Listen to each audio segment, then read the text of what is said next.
डिज, designer नहीं क्या पढ़ाएंगे सर? डिजाइनर डिजाइनर भी है सर इसमें?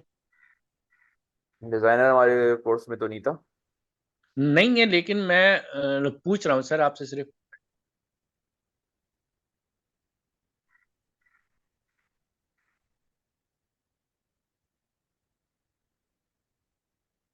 हम- क्लाउड फॉर्मेशन में है ना सर?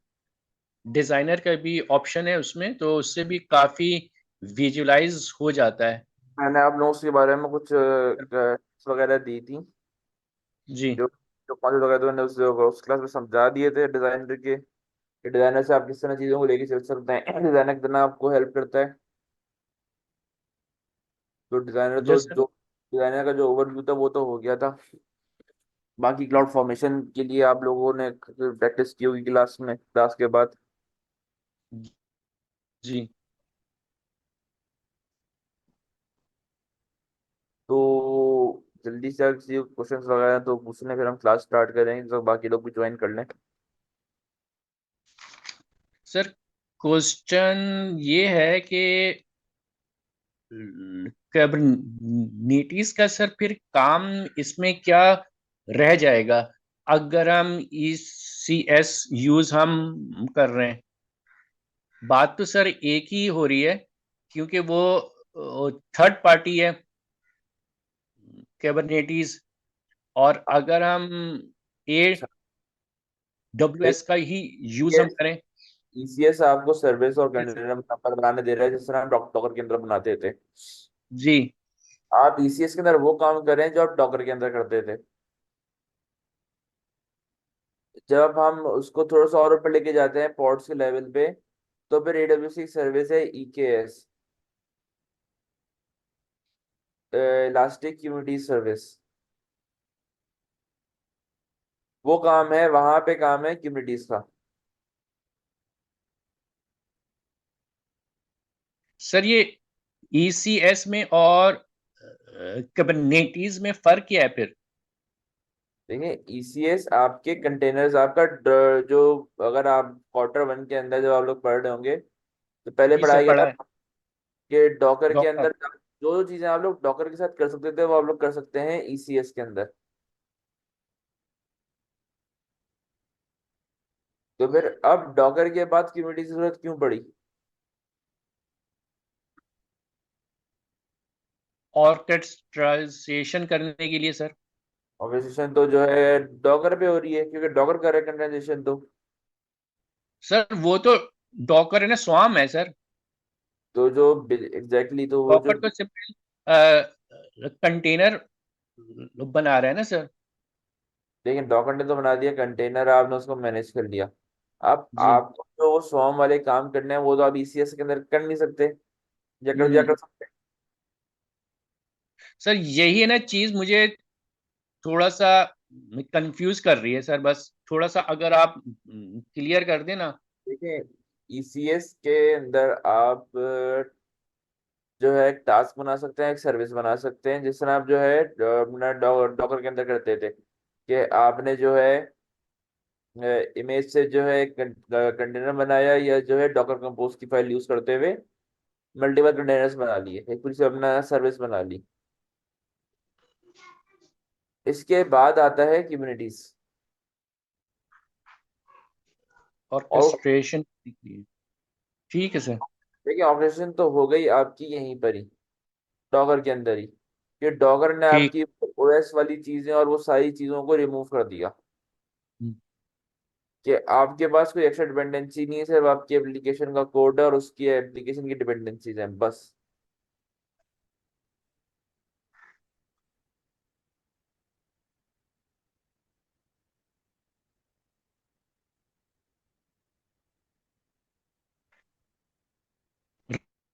रेबलिका सेट सर, अब फिर हम कैसे बना रहे हैं? ECS में तो कैसे ये हो रहा होगा? ECS के अंदर रेप्लिका सेट नहीं है, EKS के अंदर है रेप्लिका सेट।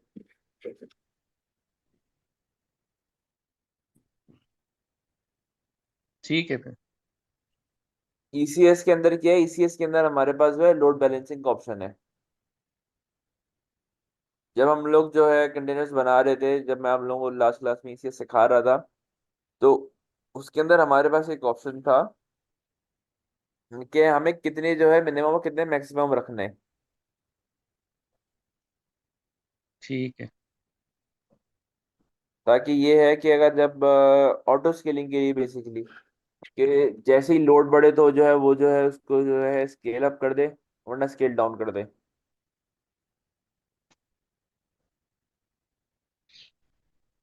ठीक है।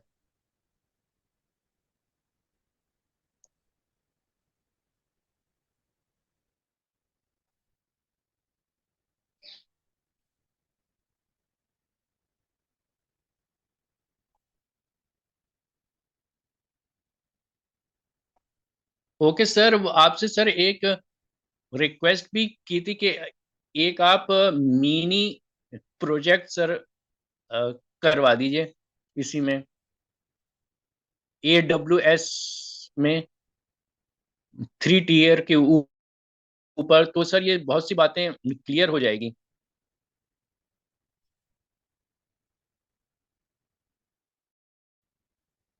आवाज आ रही है सर आपको?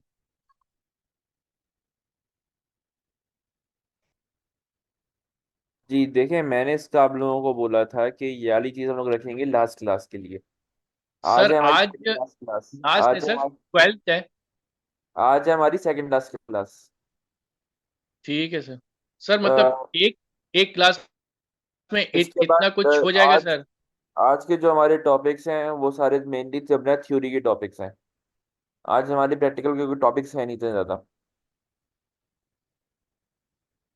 अब ठीक है। ये है कि आज हम लोग का जब ये चीजें कवर कर लेंगे हमारी तो हमारे पास एक टॉपिक बचेगा, वो है सर्वरलेस का। वो नेक्स्ट क्लास में कवर होगा, और उसके बाद जो हमारी मार्च 3rd की क्लास है, उसके अंदर जो है प्रोजेक्ट्स वगैरह हम लोग देखेंगे कि जो है हम आप लोगों को प्रोजेक्ट कवर करवा सकें। ठीक है, फिर मेरी कोशिश ये होगी कि मैं उस प्रोजेक्ट के अंदर मैक्सिमम सर्विसेज जो भी यूज हो सके मैं उनको यूज करना सिखाऊं। यस सर, यही कुछ चाह रहे थे कि एक चीज वाजे तो एक बार सारा कोर्स आपका खत्म हो जाए, फिर उसके हो बाद आता है जाएगी ना ना इसके सर, बाद। उससे बहुत फायदा हो जाएगा। एक बार तो आपका मतलब पूरा कोर्स खत्म तो होने दें। अब आप कोर्स के चलें। बीच में कि आप एक मुझे पूरा प्रोजेक्ट करवा दें सर, तो मैं अभी आपको जो है लैम्डा फंक्शंस की एप्लीकेशन दिखाऊंगा, आप लोगों को समझ में नहीं आएगा कि लैम्डा फंक्शंस क्या होते हैं।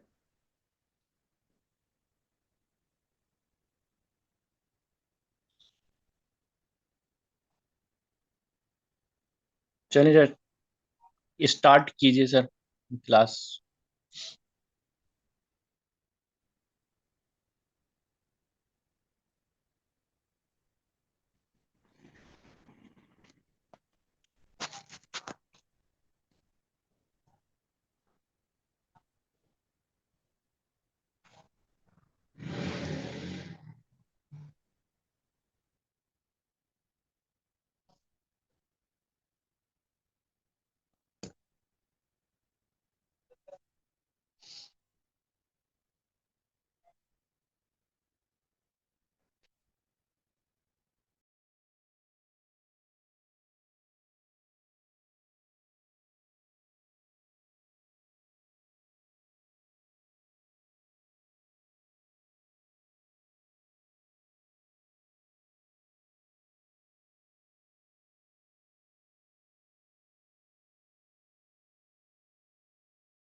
Recording in progress. अच्छा जी, तो आज का हमारा पहला टॉपिक है AWS KMS, ये की मैनेजमेंट सर्विस। तो अगर हम डेफिनेशन पढ़े तो क्या है कि AWS key management service is a managed service that makes it easy for you to create and control cryptographic keys that are used to protect your data. AWS KMS uses hardware security modules HSM to protect and validate your AWS KMS keys under cryptographic module validation program. China regions do not support this module validation. The AWS KMS uses OSCA certified HMS to provide to protect KMS keys in China region. तो basically KMS आपकी keys को manage करने के लिए या keys को protect रखने के लिए एक सर्विस है। इसकी जरूरत कहाँ पड़ती है हमें? इसकी जरूरत हमें ऐसे पड़ती है कि जब हम चीजों को इंटीग्रेट कर रहे होते हैं। लेट से हम क्लाउड ट्रेल को या क्लाउड वॉच को हम जो है इंटीग्रेट करवा रहे हैं किसी और मॉडर्न सॉल्यूशन के साथ, या हमारा ऑन प्रेम पे कोई एक और मॉडर्न सॉल्यूशन चल रहा है, उससे हम लोग लॉग सारे रिट्रीव करवा के क्लाउड वॉच में शो करवा रहे हैं। तो उसकी कीज को सेव करवाने के लिए AWS की ने एक सर्विस जो बनाई उसे कहते हैं AWS KMS। मैं आपको इसका एक डैशबोर्ड दिखा देता हूँ।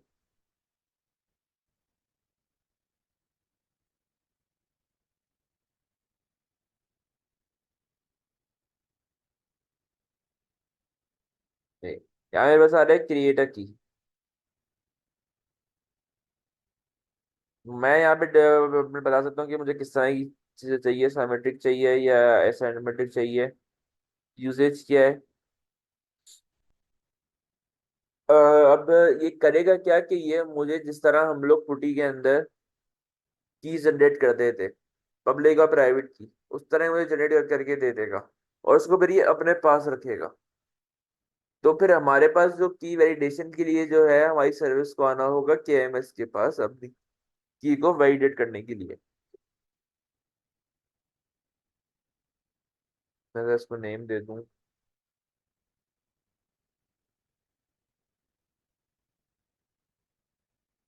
अब देखिए, अब इस की के थ्रू मैं कौन कौन सी सर्विसेज को एक्सेस दे सकता हूँ।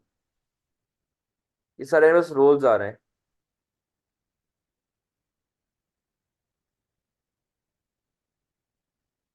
फिर यानी इसमें हम अपनी जनरेटेड की नहीं रख सकते जो खुद से जनरेट की हुई हो?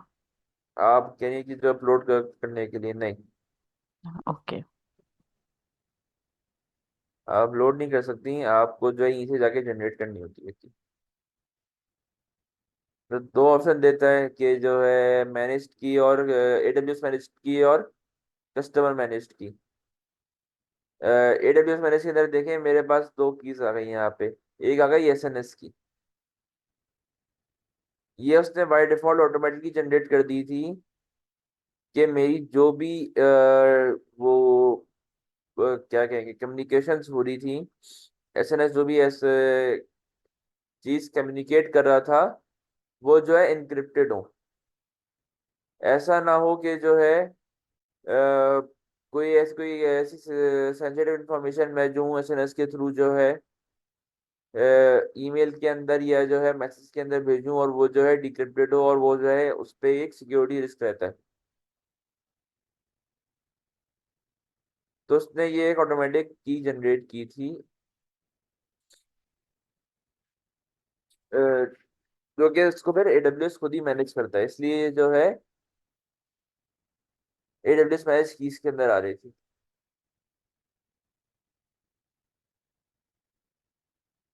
अच्छा, अब इसके अंदर एक बात और भी है कि वैसे तो जो ये एक की इंक्रिप्शन मेथड जो यूज करता है वो करता है ये वाला मॉड्यूल,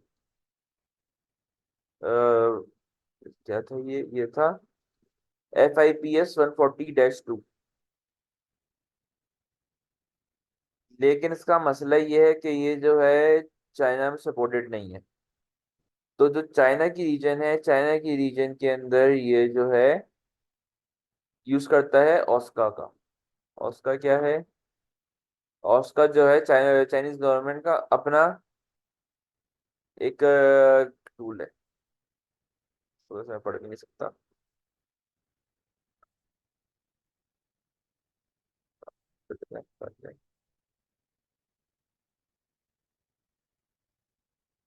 कुछ चीजें हो गई हैं ट्रांसलेट, लेकिन ये जो है चाइनीज गवर्नमेंट का अपना बिल्टन है, जो कि बिल्कुल एक चाइनीज के अंदर ही जो है उन्होंने बनाया हुआ है।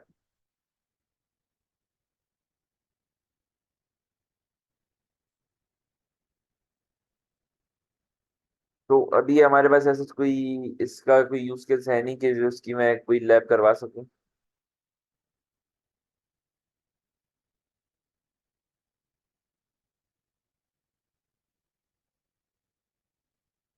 बात एक था हमारे पास SDK।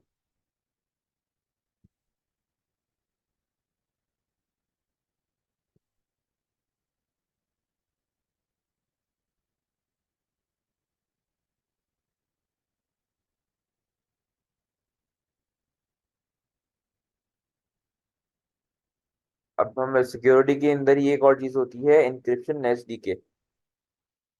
अब SDK आप लोगों ने पढ़ा कि SDK सॉफ्टवेयर डेवलपमेंट किट थी।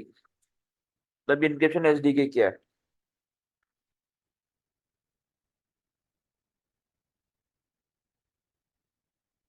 The encryption SDK is a client-side encryption library designed to make it easy for everyone to encrypt and decrypt data using industry standards and best practices. It enables you to focus on the core functionality of your application rather than how to best encrypt and decrypt your data. The AWS Encryption SDK is provided free of charge and under the Apache 2.0 license.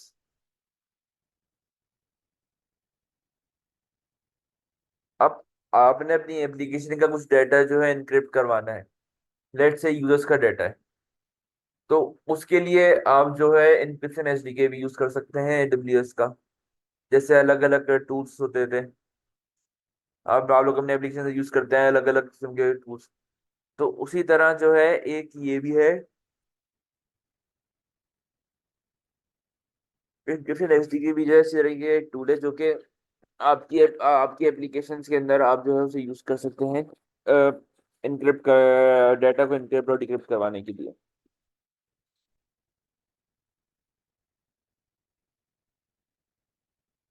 इसके अंदर जो है आपकी की use होगी जो कि आप लोग जनरेट करेंगे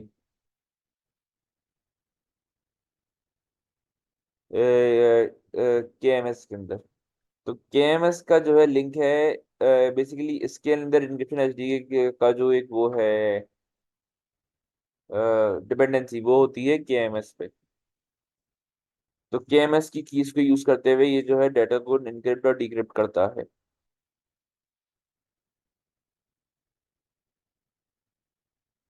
इसके बाद है आपका सिस्टम्स मैनेजर पैरामीटर्स। तो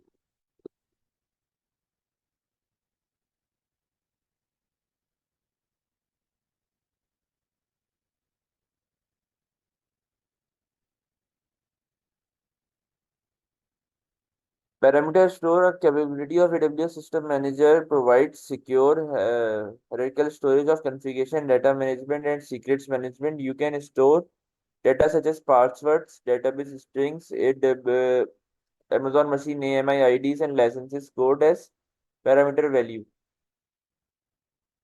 You can store values as plain text or encrypted data. You can reference System Manager parameter in your script, command, SSM documents, and configuration and automation workflows by using unique name that you specified when you created the parameter। अच्छा, parameter store करता क्या है कि AWS system manager अगर मैं आपको दिखा सकूं।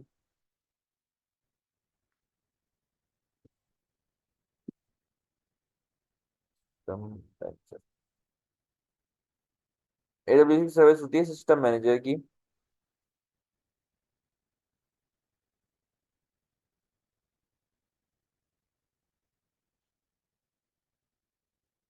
जिसके अंदर वो आपको जो है जैसे उसने आपने जो है बहुत सारी चीजें दे दिखा दी उसने कि आपके पास क्लाउड वॉच का डैशबोर्ड आ गया, ऑप सेंटर आ गया, एप्लीकेशन मैनेजर आ गया, ऐप कॉन्फ़िग आ गया, पैरामीटर स्टोर आ गया। अभी हम बात कर रहे हैं पैरामीटर स्टोर की। अब पैरामीटर स्टोर क्या करता है कि आपके लिए बेसिकली पैरामीटर एक वेरिएबल है, कि उसने एक वेरिएबल बना के अपने पास सेव कर लिया एडब्ल्यूएस ने एक इनक्रिप्टेड फॉर्म में। अब आपने पासवर्ड देना था एडब्ल्यूएस की सीएलआई के अंदर, या जो है आप एक पाइपलाइन लिख रहे हैं जो भी हमने पहले पढ़ी थी एडब्ल्यूएस सीआईसीडी पाइपलाइन जो थी, उसके अंदर आप जो है किसी जगह पासवर्ड बता रहे हैं, लेकिन आप चाह रहे हैं कि वो पासवर्ड जो है वो जो है सिक्योर्ड हो, मैं जो हूँ उसको इस तरह बीच में डिफाइन ना करूँ, मैं उसको कहीं एक ऐसी जगह से सेव कर दूं कि वो जो है बाद में अपनी एप्लीकेशन के अंदर कॉल करवा सकूं, और वो जो है मेरे लिए सिक्योर तरीका हो। तो उसके लिए है ये पैरामीटर स्टोर। पैरामीटर स्टोर के अंदर आप जो है वेरिएबल्स को सेव करवाएंगे और उनकी वैल्यूज को फिर आप जो है जगह जगह यूज कर सकते हैं। जैसे इधर मैं आता हूँ क्रिएट पैरामीटर पे, कह रहा है नाम, आप नाम बताएं। मैं नाम दे देता हूँ क्लास का।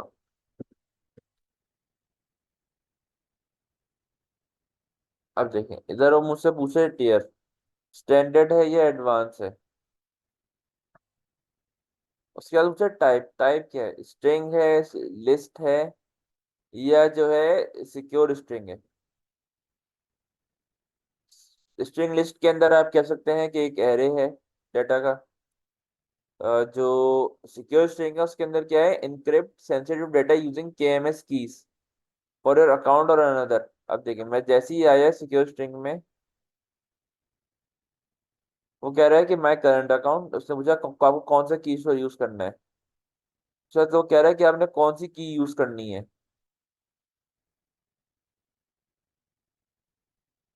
आपने जैसे हमने की आईडी, अगर हम कोई और की आईडी बना बनाए थे वहां पे, तो हम यहाँ पे जाके दिखा सकते हैं, और यहाँ पे वैल्यू लिख के हम जो है सेव कर देंगे।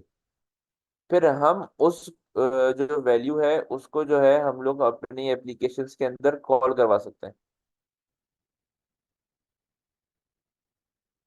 मैं आपको दिखा दूं इसमें की कोई एग्जांपल हो तो।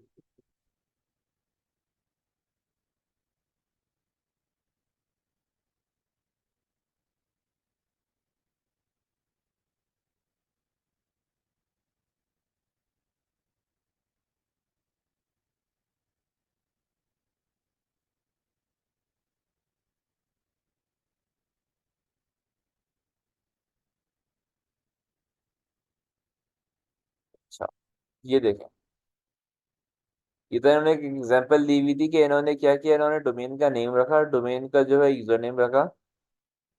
ये बात हो रही है एक्टिव डायरेक्टरी की, कि जब हम विंडोज के अंदर, जब बड़ी ऑर्गेनाइजेशंस के अंदर जो है विंडोज की एक्टिव डायरेक्टरी को जो है एक मेथड यूज किया जाता है फॉर लॉगिन के लिए। या जिस तरह कोई भी एक अपना बड़ी अपना कंपनी है, उसने एक डोमेन ले लिया अपना, वो उस डोमेन पे जो है अब चाह रही है कि जैसी मैं मेरी मशीन बने, वो जो है इस डोमेन को ज्वाइन कर ले, और हम ताकि हम लोग डोमेन के थ्रू ही सारी पॉलिसी उस पे लगा सकें।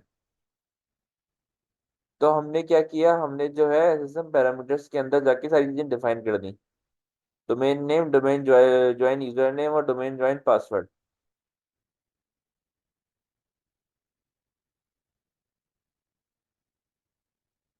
के बाद हमने जो है आईएम की के अंदर डिफाइन कर दिया कि जो है कौन से अकाउंट के अंदर हम कौन सी की यूज कर रहे हैं। अब ये देखें, ये एक पावरशेल की स्क्रिप्ट चलती है, सी, ये लिख रखी हुई थी C join instance to domain. इसके अंदर उन्होंने क्या किया, उसके अंदर इन्होंने एडब्ल्यूएस इंस्टॉल कर लिया है। एडब्ल्यूएस के बाद उन्होंने जो है एक स्क्रिप्ट लिखी, और वो स्क्रिप्ट क्या करती है, वो जो है एसएसएम से जाके पैरामीटर वैल्यूज लेकर आती है और जो है चला देती है। अब उन्हें जो पासवर्ड था, ये रहा पासवर्ड हमारा।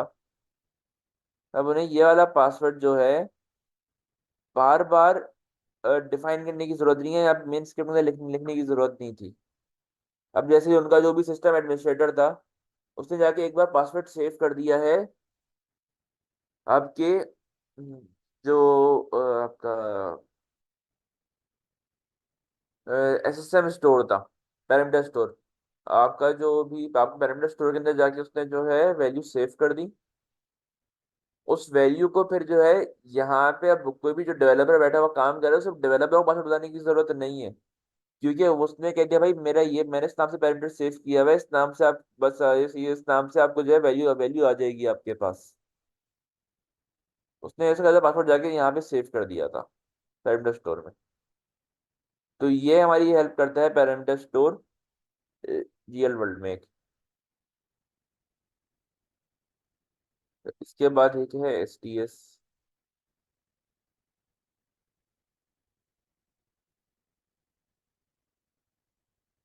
AWS security token service, STS. AWS provide AWS security token service as a web service that enables you to request temporary limited privilege credentials for users. अच्छा,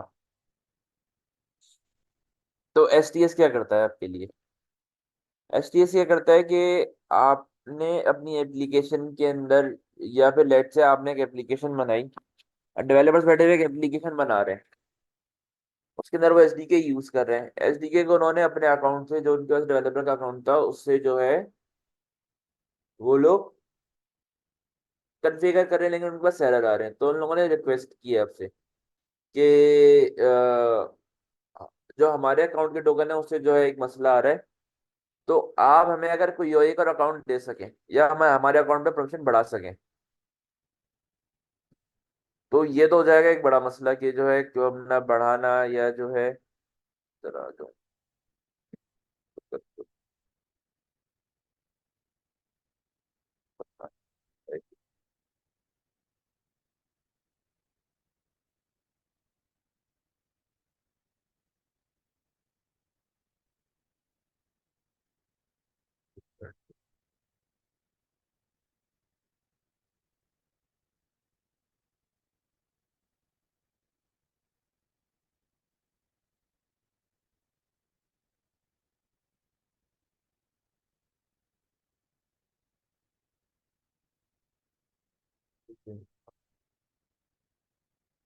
अच्छा खैर छोड़, उसको छोड़े, मैं आपको कैसे बता देता हूँ कि क्या है कि आपने अब वो उनको जो है एप्लीकेशन को, अब वो लोग तो चले अपने क्रेडेंशियल से जो है ऑथेंटिकेट कर रहे थे, चीजें बना रहे थे, लेकिन जब उन्होंने एक iOS की एप्लीकेशन बनाई, या जो है एक एंड्रॉयड की एप्लीकेशन बनाई, अब उसके अंदर तो वो लोग अपना पासवर्ड डिफाइन नहीं कर सकते, सिक्योरिटी बेस्ट प्रैक्टिस नहीं है, वनरेबिलिटीज हैं बहुत सारी इसकी भी।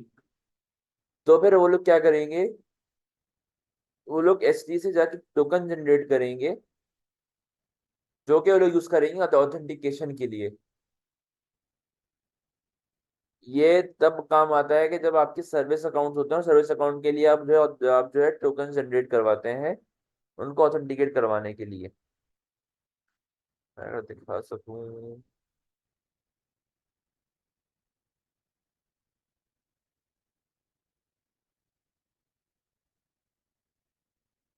टोकन,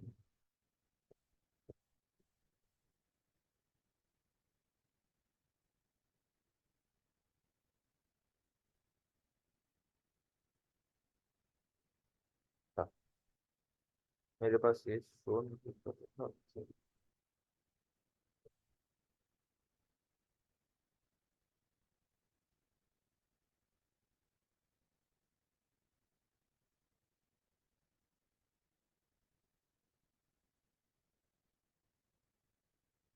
ये स्केल से मुझे शो नहीं कर रहा, शायद रीजन का मसला है कि मुझे रीजन में उस रीजन में शो नहीं कर रहा। लेकिन यहाँ पे जो है सर्विस होती है इनकी एसटीएस के लिए, जहाँ पे आप जो है अकाउंट्स के जो है टोकन जनरेट कर सकते हैं ऑथेंटिकेट करवाने के लिए।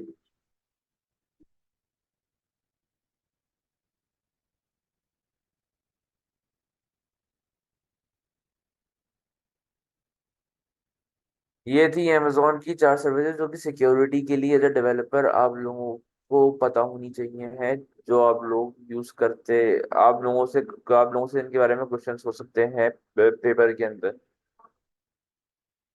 जो आप लोगों का ना AWS का पेपर होगा। इनके अंदर कोई प्रैक्टिकल चीजें थी नहीं कि जिसके बारे में ज्यादा समझाता या पढ़ाता। इनके जो है बस मेन कॉन्सेप्ट हैं जो कि आप लोगों को कवर करने होंगे, और इनके ऊपर जो सही डॉक्यूमेंट चीजें लिखी हुई हैं वो एक बार आप लोग गो थ्रू कर लेगा अच्छे से। अब हम बढ़ते हैं आगे क्लाउड फ्रंट पे।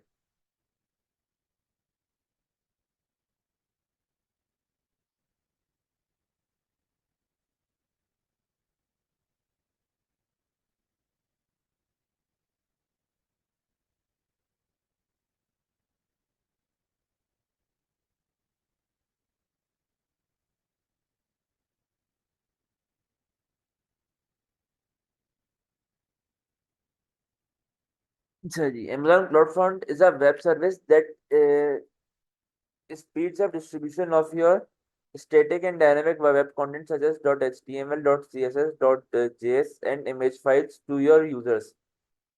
CloudFront delivers your content through worldwide network of data centers called edge locations. When a user requests content that you are serving with CloudFront, the request is routed to the edge locations that provided lowest latency, time delay, so that the content is delivered with the best possible performance.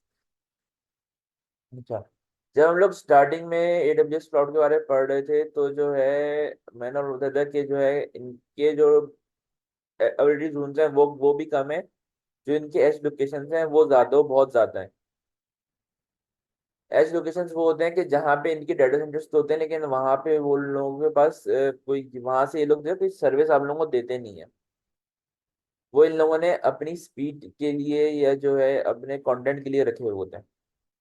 तो cloud front क्या करता है कि जिस तरह हम बात कर रहे थे S3 के अंदर एक स्टैटिक HTML वेबसाइट को पब्लिश करने की, हमने एक जो है एक स्टैटिक हमारे पास पेजेस थे HTML के CSS के, हमने एक बिल्ड बनाई। उस बिल्ड के अंदर हमारे पास जो एक स्टैटिक वेबसाइट की हमने एक बिल्ड बनाई।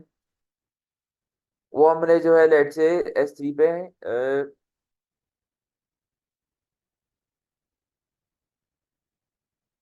S3 के थ्रू हमने कर दी लाइव। अब मसला क्या है कि उसके अंदर डाटा तो बहुत सारा रखा हुआ है, हमने एक बहुत बड़ी एप्लीकेशन बनाई तो उसके अंदर बहुत सारा डाटा रखा हुआ है। अब क्या करें, अब वो एप्लीकेशन लोड होने में ले रही है टाइम। तो आपने क्या किया, आपने उस एप्लीकेशन के आगे एक CDN लगा दिया। CDN होता है क्लाउड डिलीवरी नेटवर्क, जो कि यहाँ पर है क्लाउड फ्रंट। क्लाउड फ्रंट क्या करता है कि उन चीजों को अपने अलग अलग लोग AWS क्लाउड फ्रंट जो अपनी तमाम एज लोकेशंस है वहां पे अपने पास उस चीजों को जो है कैशे कर लेता है। अब लेट से आपने अपनी एप्लीकेशन डिप्लॉय कर दी नॉर्थ वर्जीनिया के रीजन में या बहरीन की रीजन में भी आपने कर दी। अब लेकिन आपकी जो रिक्वेस्ट आ रही है वो जो है चाइना से राउट होती हुई जा रही है, या जो है UAE से राउट होती हुई जा रही है, मुंबई से राउट होती हुई जा रही है। जो आपकी नियरेस्ट एज लोकेशन जो भी होगी उससे आपकी AWS रिक्वेस्ट राउट होते हुए जाएगी, ये AWS का तरीका है। तो जो भी आपका नियरेस्ट लोकेशन होगी वहां पे पहली बार तो जो है आपको वो उसी तरह जो है प्रॉपर सर्व होगी। उसके बाद सेकेंड टाइम के लिए वो जल्दी पेज होना शुरू हो जाएगा क्योंकि वो कैसे करना शुरू कर देता है। क्लाउड फ्रंट जो है अपने पास जो यूजर्स के स्टैटिक वेबसाइट का डाटा है उसको अपने एच लोकेशंस पे जो है कैसे करना शुरू कर देता है। इससे क्या होता है कि आपकी जो एप्लीकेशन की स्पीड है, आपकी जो फ्रंट एंड की स्पीड है, आपका लेट से किसी एक वेबसाइट का आप एक कंपनी के लिए काम कर रहे हैं, उनका जो है होम पेज बना हुआ है, एक डब्ल्यू का पेज बना हुआ है जो वेलकम पेज होता है। आप उसको जब CDN के थ्रू एक्सपोज करेंगे तो वो जल्दी लोड होगा कस्टमर्स के पास, एज कम्पेयर टू अगर आप उसे ट्रेडिशनल वे में लेके चलें तो। ये काम किस तरह करता है, हम आएंगे क्लाउड फ्रंट में। यहाँ पे है create a cloud for distribution पे करेंगे क्लिक। अब वो कह रहे हैं कि आप एक ओरिजिन का डोमेन लिखें कि कहाँ से। बेहतर ये है कि मैं एक S3 बना लूँ पहले।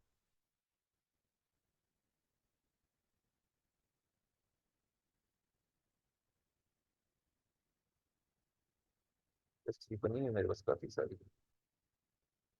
हाँ,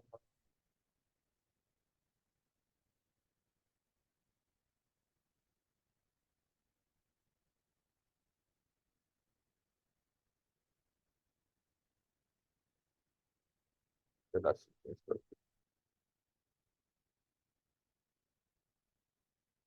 मैं आता हूँ, एक और बनाता हूँ ये बकेट।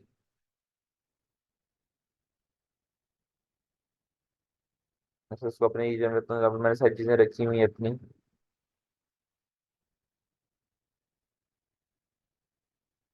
मैं बकेट का नेम दे देता हूँ ये इसी वेबसाइट।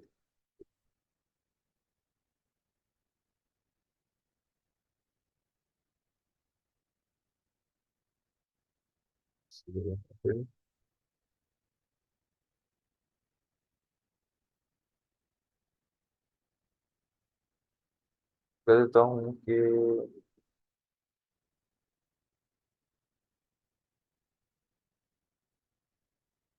इसको यहाँ से इस तरह से लेके चलता है।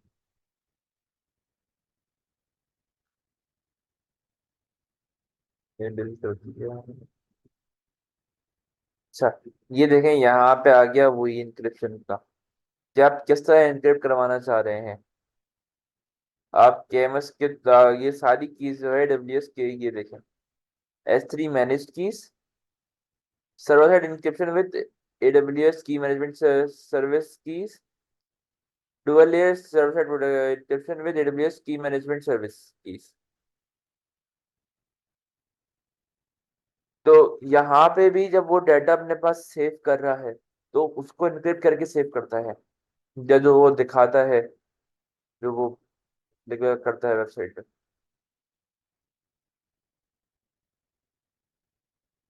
हमने इसको डिफॉल्ट छोड़ दिया, हमने बकेट की लेबल करके सेव कर।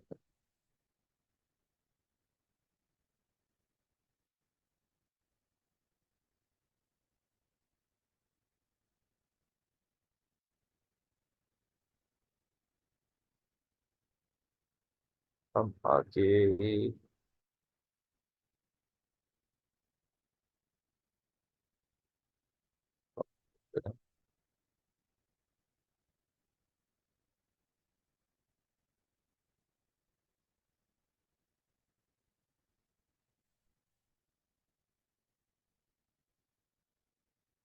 एक index.html का पेज लिखना होगा। मैं लिखता हूँ कि मेरे पास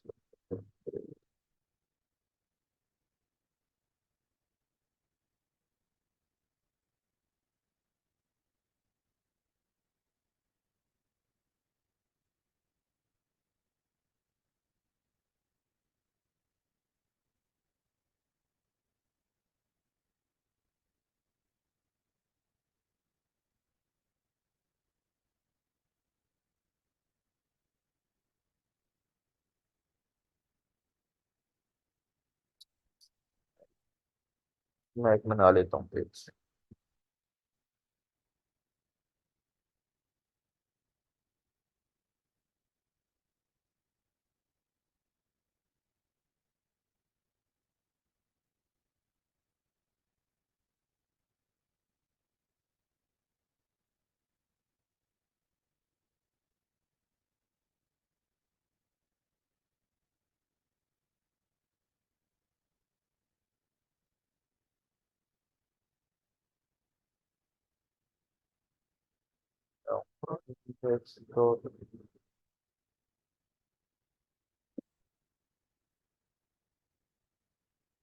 तो इसको मैं खोल लूंगा।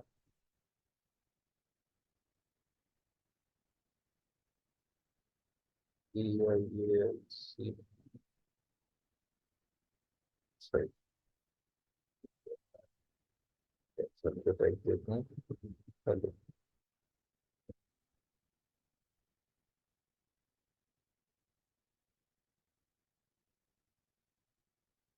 मैं आता हूँ फिर से अपने बकेट पे।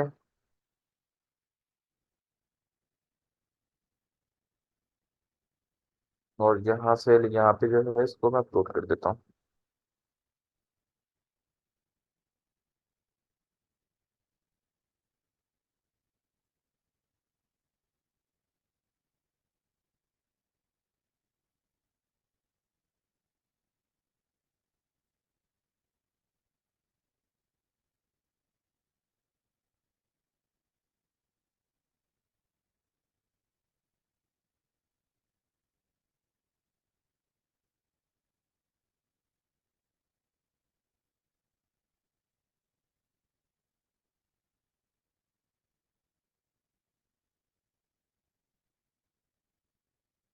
बंद से अब हम आ जाएंगे अपनी इस पे। और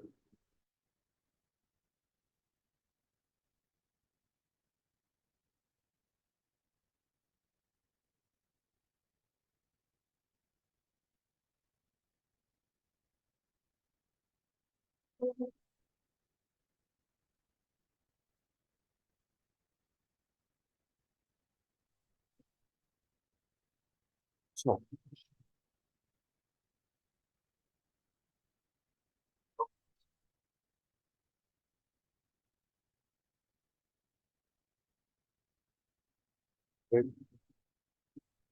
पब्लिक एक्सेस हम कर देंगे रीड का।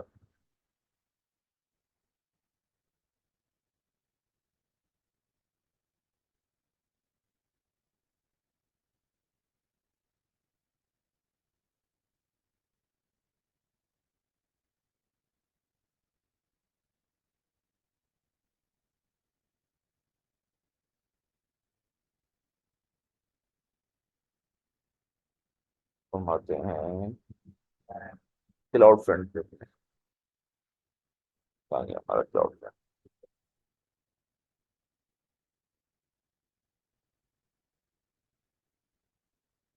हमारे क्लाउड फ्रंट पे मैं क्लाउड फ्रंट डिस्ट्रीब्यूशन पे है, हमने इसे बोल दिया PIC वेबसाइट डॉट S3।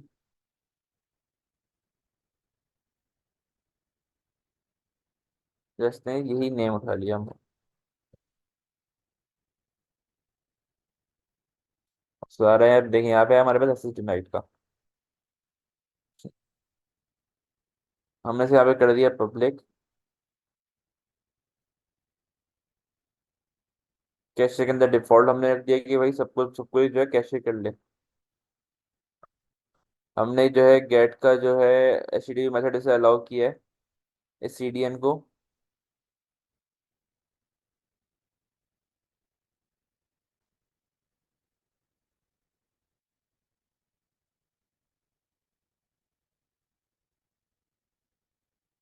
और वेफ हम इस पे इनेबलिंग कर सकते कर रहे हैं, वरना हम चाहें तो उसमें हम वेफ भी इनेबल कर सकते हैं।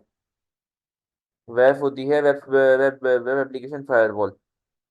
ये भी सिक्योरिटी का फीचर है और बहुत से लोग इसको यहाँ पे यूज करते हैं, लेकिन अभी हम इसको डिसेबल ही रहने देते हैं।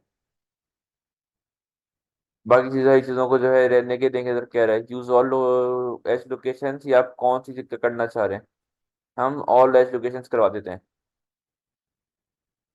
यहाँ पे हम उसे एसएसएल सर्टिफिकेट भी दे सकते हैं HTTPS के लिए। कर देते हैं create distribution. Do not enable security protection.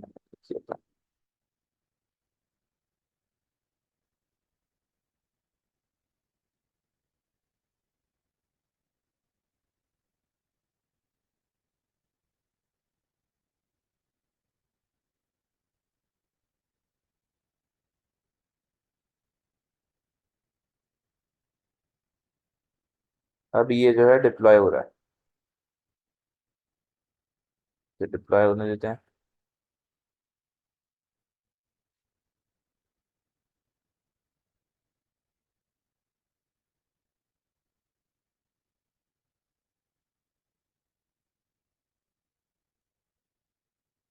हम्म।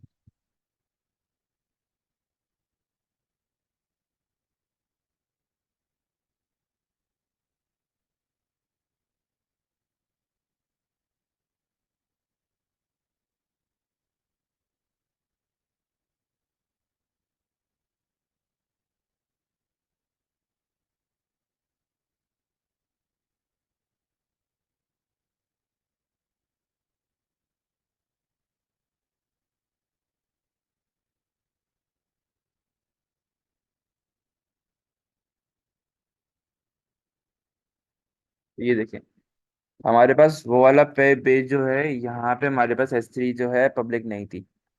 तो उधर भी इसने हमें सेम एरर दे दिया कि जो है आपकी जो S3 है पब्लिक नहीं है। मैं आता हूँ एक और S3 बनाता हूँ।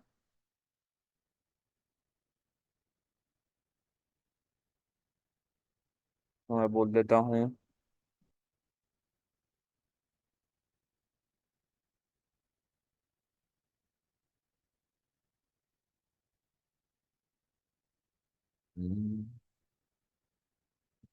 ये इसी वेबसाइट डैश पब्लिक, मैंने पब्लिक बोल दिया। तो मैंने तमाम पब्लिक एक्सेस हटा दिए इससे से।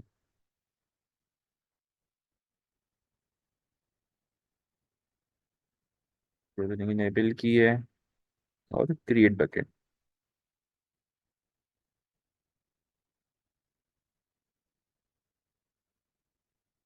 पब्लिक के अंदर आके मैं करूँगा अपलोड सेम फाइल को।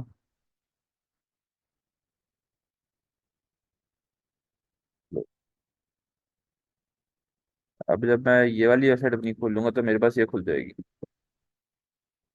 ये भी नहीं खुल रही, ये क्यों नहीं खुल रही? खुलनी चाहिए। हम्म,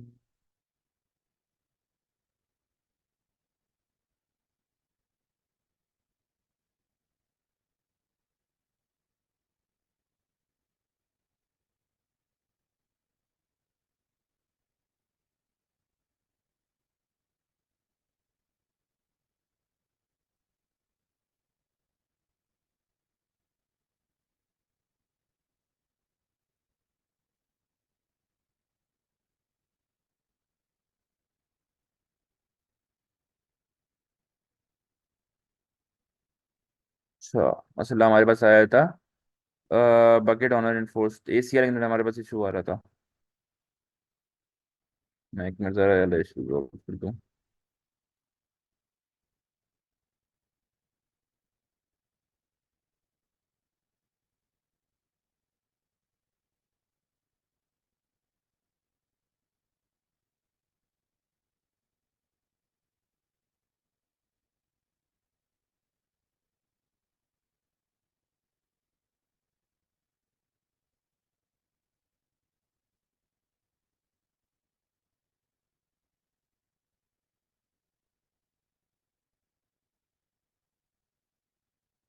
यहाँ पे लेकिन फिर ये क्यों मुझे कह रहा है कि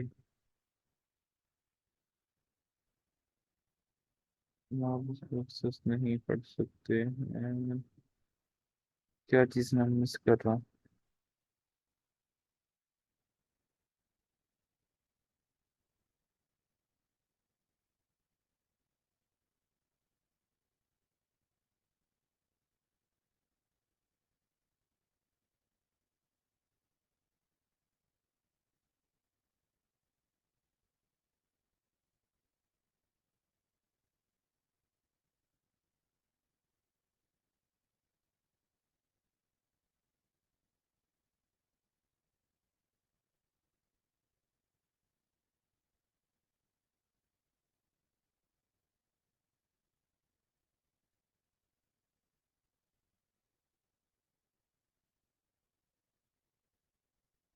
हम्म,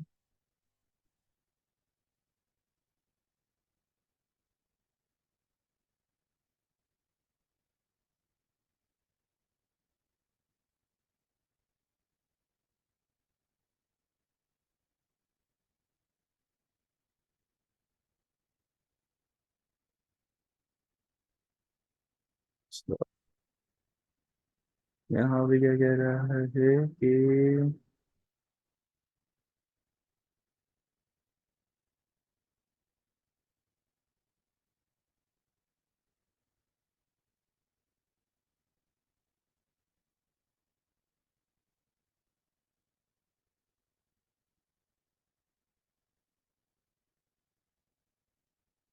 ये आ गई हमारे पास वेबसाइट ये वाली। हम उसका यार उससे वो सारे रिजॉल्व हो गए। मैं आऊंगा इधर।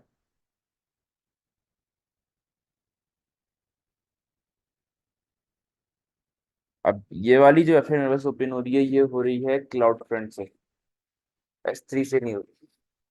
इसके अंदर अब अभी तो मेरे पास हेलो लिखा हुआ है तो ना उधर टाइम लग रहा है ना इधर टाइम लग रहा है। लेकिन अब मेरे पास एक होती कोई बड़ी वेबसाइट जिसके अंदर जो है MBs के अंदर डाटा होता है, इमेजेस होती, इमेज लोड होने में टाइम लगाती हैं, लाजमी ये बात है। इसको सिर्फ ऐसा ही नहीं, हम इसको ऐसे भी रख सकते हैं कि जैसे मेरे पास वाली बकेट थी, मैंने इस बकेट में जाके, जरूरी नहीं मैं यहाँ पे पूरी अपनी वेबसाइट अपलोड करूँ। मैं आया, मैंने यहाँ पे आके कोई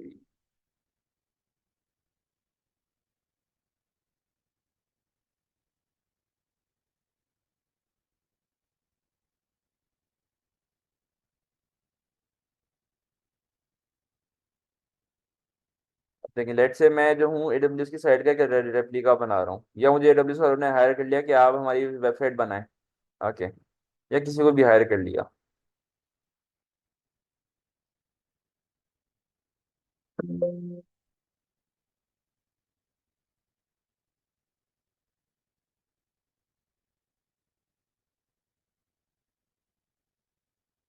मैं यहाँ पे आके मैं अब किसी आप लोग किसी भी कंपनी की वेबसाइट बना रहे हैं, आप लोगों ने क्या किया कि उसकी जो इमेजेस हैं वो जरा जल्दी लोड होनी चाहिए, उनकी इमेज वैसे बहुत ज़्यादा टाइम ले रही है, आपने कहा जल्दी लोड करने के लिए हम क्या करते हैं, हम जो है उनको एक S3 के अंदर अपलोड करते हैं,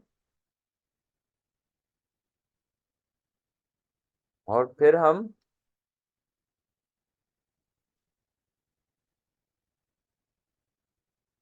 मुझे साल ये ओके वो मुझे पब्लिक करना पड़ेगा।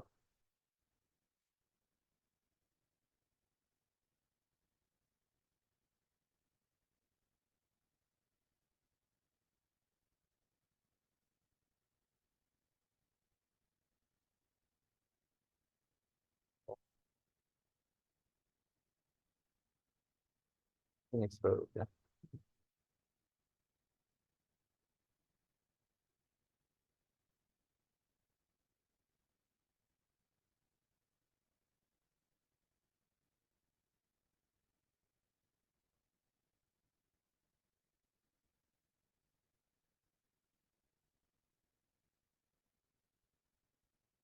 ये देखिए अब मेरे पास अभी तो एक एप्ली थी कोई कोई क्या अपना बाइट्स की या किलोबाइट्स की मेरी बस इमेज है।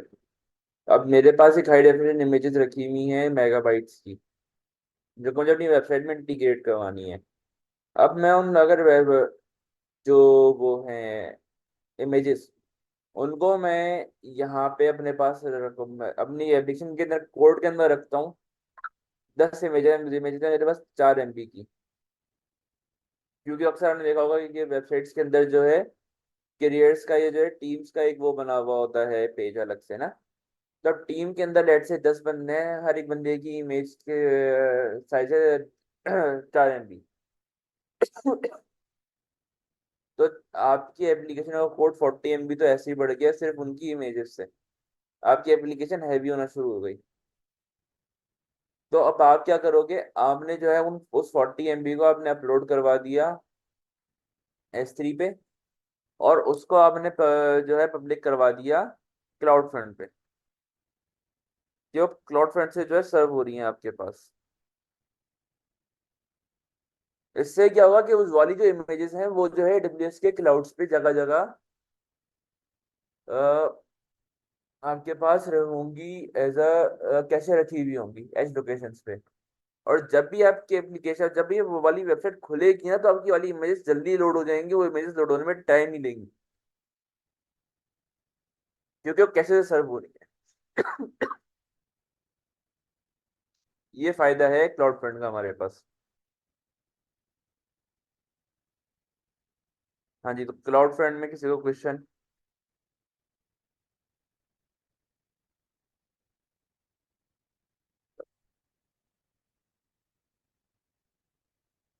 क्लियर है क्लाउड फ्रंट सबको?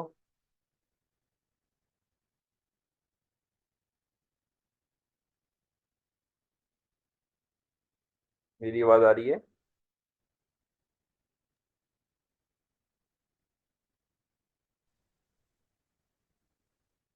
जी सर, क्लियर है।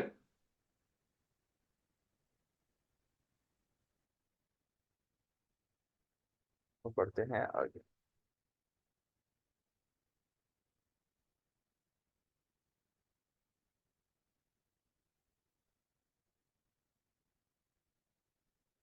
तो जरा बात की और टॉपिक्स देखते हैं, आज के और टॉपिक्स क्या थे?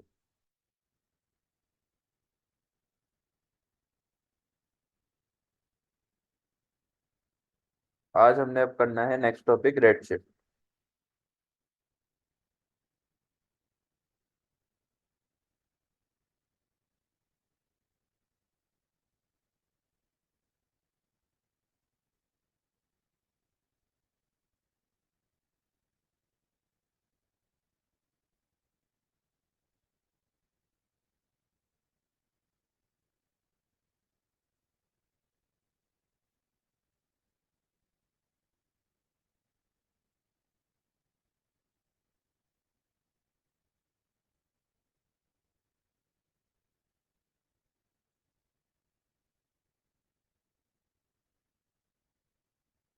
कौन आएगा?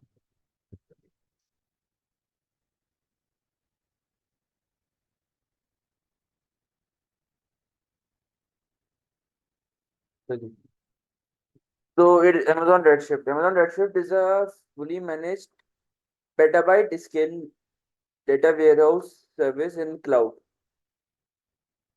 Amazon Redshift serverless lets you access and analyze data without the usual configuration of a provisioned data warehouse.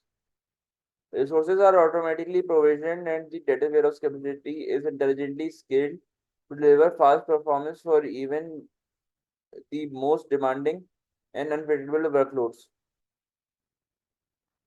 You don't incur charges when the data warehouse is idle. So you only pay for what you use. Regardless of the size of the data set, you can load the data and start queuing right away in Amazon Redshift Query Editor version 2 or in your favorite business intelligence BI tool. Enjoy the best price performance and similar SQL server features in an easy to use zero administration environment. तो Amazon Redshift एक data warehouse type service है कि जब organisation के पास petabytes of data होता है, terabytes या multiple terabytes या इवन पेटाबाइट्स का भी डेटा होता है, जो कि वो लोग यूज करते हैं अपने, उनका अपना ही डेटा होता है। वैसा भी नहीं है कि वो लोग कहीं और से जो है खरीद रहे हैं या कुछ कर रहे हैं, अक्सर एप्लीकेशंस के पास होता है। अब आप किसी एक बिजनेस लेट से आप फूड पांडा का ले लें, या जो है PIA या सीरीन एयरलाइन का ले लें। अब वो अपना सारा पुराना डाटा, वैसे फूड पांडा वाले वो अपना सारा पुराना डाटा अपने पास रखते हैं सेफ, वो उसको डिलीट नहीं करते। क्यों डिलीट नहीं क्या करते?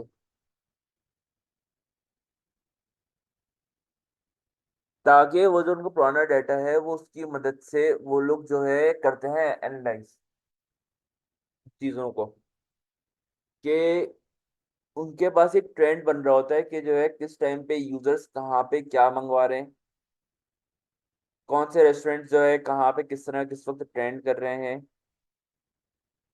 वो लोग फिर उस हिसाब से अपनी सेल्स जो अपना या जो अपने जो ऑफर्स होते हैं, डिस्काउंट्स होते हैं, वो लोग उस हिसाब से जो है अनाउंस करते हैं या फिर उनकी जो मार्केटिंग कैंपेन होती है वो उस पर बेस करती है। तो अब उनके पास डाटा जमा हो रहा है, तकरीबन कोई 6-8 साल तो ही गए फूड पांडा को भी यहाँ पे।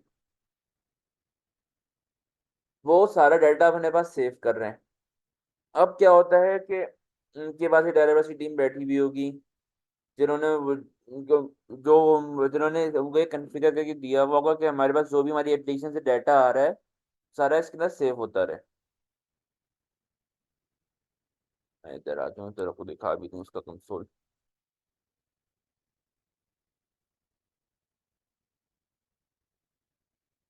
अब आपके पास ये सारा डाटा है। अब आपने उस डाटा को किस तरह जो है, उस डाटा से आपने बेसिकली ये डेटाबेस है आपकी, एक डेटाबेस बन गई आपके सारे एनालिटिकल डाटा की।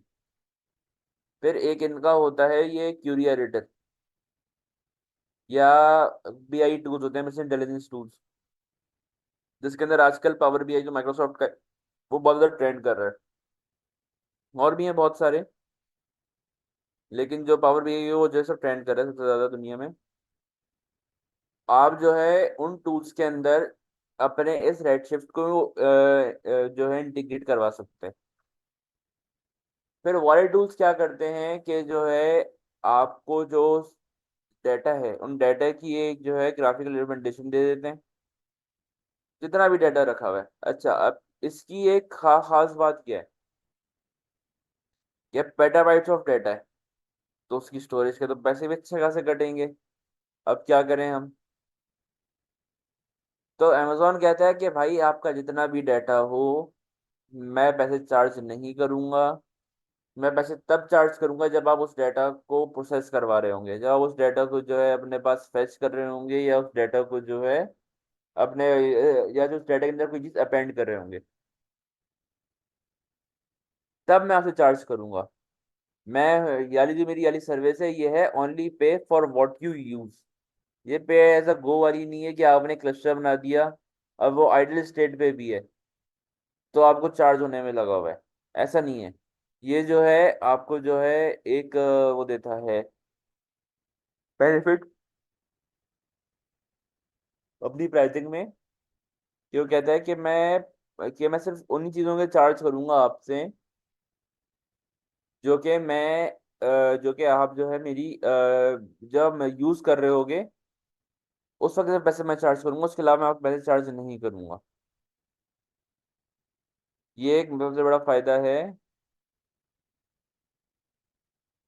आपके पास अमेजोन रेडशिफ्ट का, कि अगर क्या आप इसको यूज़ करें as a cloud data ware house.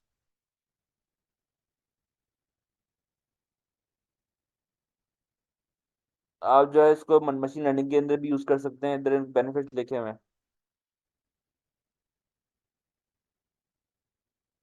कि आपके पास जो है मतलब जो वो होता है लेटेंसी, वो बिल्कुल लो होगी, लो लेटेंसी आपको देता है ये।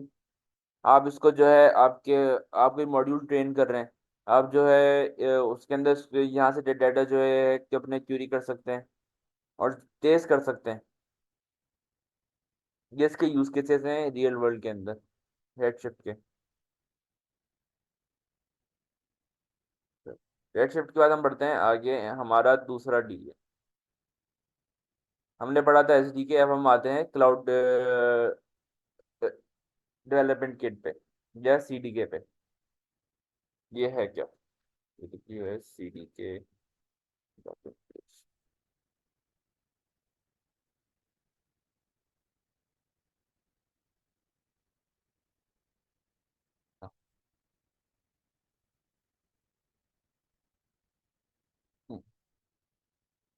AWS Cloud Development Kit is an open source software development framework for defining cloud infrastructure in code and provisioning it through CloudFormation। अब जो बात की जा रही थी कि हम SDK से जो है चीज़ों को जो है अपने पास फैच करवा रहे हैं, हमारा जो कोड है उसके अंदर SDK से चीज़ें जो अपने फैच हो रही हैं। अब अगर हमने सर्विस क्रिएट करवानी है अपने क्लाउड से, तो हम वो कैसे करवाएंगे? वो हम लोग करवा सकते हैं सीडीके से।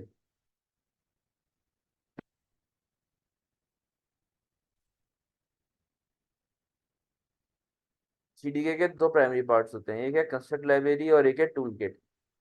कंस्ट्रक्ट लाइब्रेरी के अंदर क्या होता है, collection of pre written modular and reusable pieces of code called construct. Construct मतलब स्निपेट्स भी आप इसे कह सकते हैं, that you can use modify and integrate to develop your infrastructure quickly. The goal of AWS CDK Construct Library is to reduce the complexity required to define and integrate AWS services together when building application on AWS। अच्छा, AWS Toolkit क्या करता है? A command line tool for interacting with CDK apps.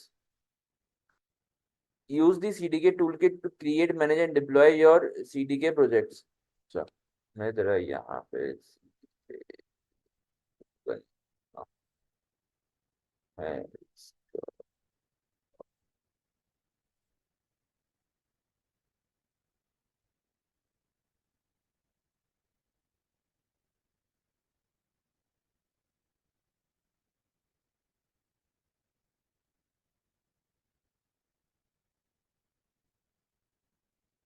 ज़्यादा block कर लेते हैं इसको। ये है using AWS cloud formation and cloud development kit to provision multi-cloud resources।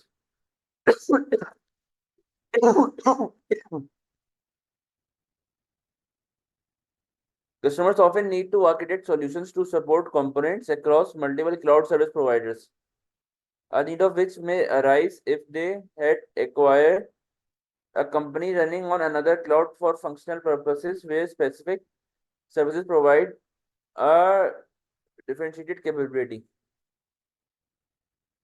तो ये एक इनका एक पूरा उन्होंने एक AWS वालों ने एक आपको एक यूज केस पूरा लिख के दिया हुआ है कि आप सीडीके और क्लाउड फॉर्मेशन को कहाँ पे यूज कर सकते हैं।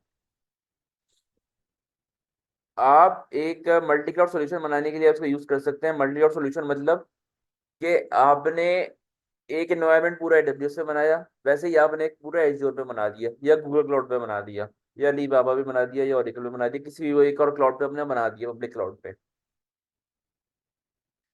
अब इसके अंदर आपका जो है यूज केस, अब ये करने के दो मकसद होते हैं, या तो यूज केस हो या तो आप जो है एक जो डिजास्टर रिकवरी रखते हैं। अब आपकी कंपनी ने बोला कि नहीं हमें नहीं, हमें जो है हमें अगर AWS की पूरी कंपनी बैठ गई, बहुत वर्स्ट के सिनेरियो ले लें कि AWS की पूरी कंपनी बैठ गई, तो क्या होगा हमारे डाटा का? तो जो है वो आपको कहते हैं कि भाई आप जो है हमारी एप्लीकेशन के को जो आपने पूरा क्लाउड फॉर्मेशन से कॉन्फ़िगर करके दिया है यहाँ पे, वैसे ही आप जो है हमें एक और क्लाउड पे भी करके दें। तो आप उस सिनेरियो में जो है जाएंगे आप मल्टी क्लाउड वाले सॉल्यूशन पे, जो कि इन्होंने इस पूरे ब्लॉक के अंदर डिफाइन किया है कि आप किस तरह से इसको यूज कर सकते हैं।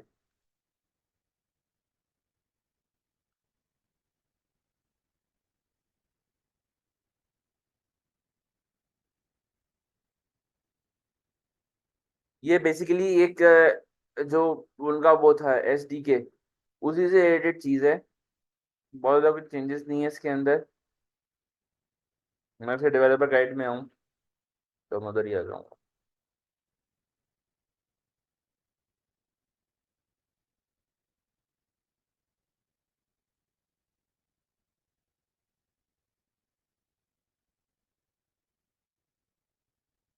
इन एप्लीकेशंस के अंदर आप जो है इस वक्त कर सकते हैं CDK के अंदर उन्होंने जो है दी हुई एग्जाम्पल्स, जैसे कि आपके पास C# है, गो है, जावा है, पाइथन है, स्क्रिप्ट्स है, टाइप स्क्रिप्ट है।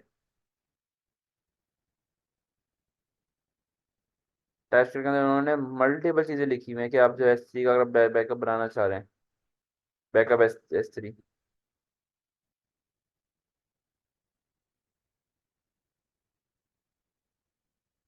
तो आपने क्या किया, आपने जो है npm install -g AWS CDK, उसके बाद आप जो है CDK डिप्लॉय की चलाएंगे कमांड अपने कोड को डिप्लॉय करने के लिए। लेकिन उसके लिए आपको पहले सीडीके की प्रोफाइल्स बनानी पड़ेंगी। तो ये जो है एक क्लाउड डेवलपमेंट किट हो गई, ये एसडीके की ही टाइप है, लेकिन इसके जो कुछ यूज केसेस हैं वो जो है एसडीके से थोड़े से अलग हैं। जब आप लोग उसको यूज कर रहे होंगे तो आप लोगों के बारे में और पता चल जाएगा कि जो है आप लोगों ने जब एसडीके भी यूज किया होगा और क्लाउड जब आप सीडीके यूज करेंगे तो आपको बेहतर पता चलेगा कि जो है दोनों के अंदर फंक्शनैलिटी के अंदर चेंजेस क्या क्या हैं, मेन चेंजेस जो हैं।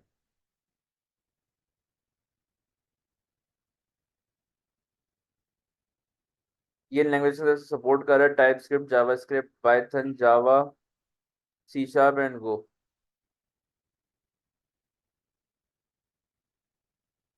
अब ये एक जावास्क्रिप्ट का कोड लिखा हुआ है, इसके अंदर वही काम हो रहा है कि जो हम लोग अपना एसडीके के अंदर कर रहे थे। ये एक इसका एक मुझे कहने का है कि जो है चीजें सिमिलर हैं। इतना ज्यादा कुछ फर्क है नहीं, लेकिन कहीं पे जो है वो चीजों के अंदर डिफरेंस आ जाता है। जैसे हम मल्टी क्लाउड के अंदर काम कर रहे होते हैं, हम क्लाउड फॉर्मेशन के साथ काम कर रहे होते हैं, तो वहां पे जो है सीडीके जो है हमारे पास यूटिलाइज होता है as compare to SDK.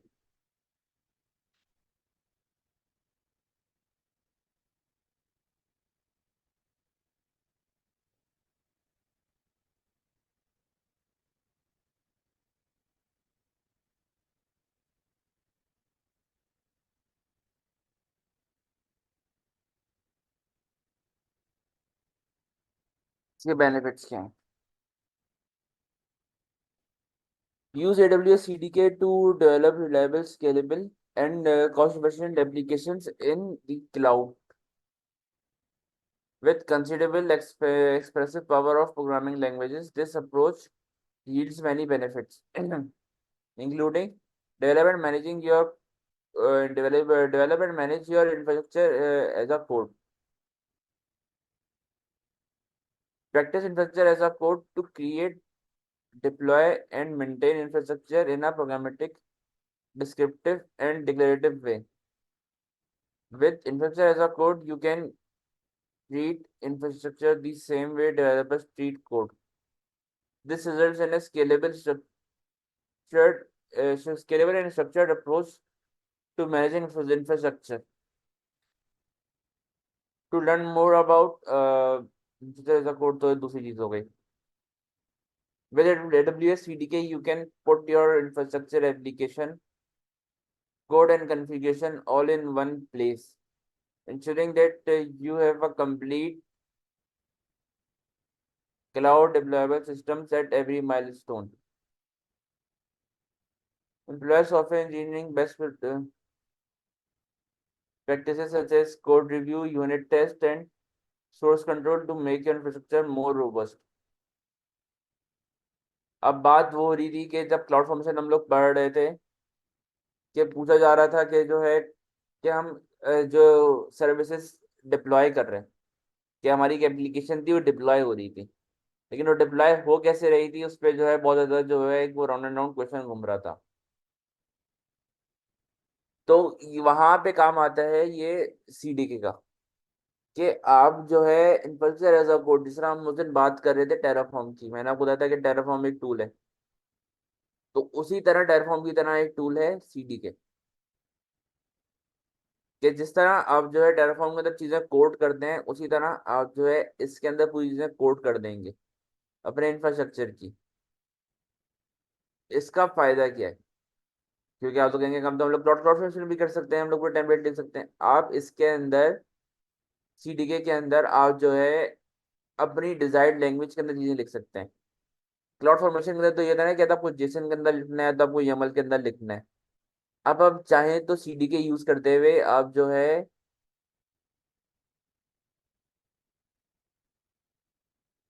TypeScript के अंदर लिखें, जावा के अंदर लिखें, गो के अंदर लिखें, सी शार्प के अंदर लिखें, जावास्क्रिप्ट के अंदर लिखें, आपके पास इसने जो है बहुत सारे एप्लीकेशन वो बहुत सारी लैंग्वेजेस और ओपन कर दी हैं सीडीके ने क्लाउड फॉर्मेशन के लिए।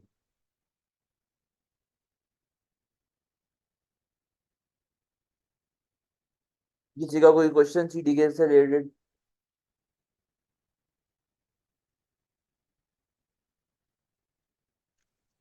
नो सर, अभी तो नहीं है।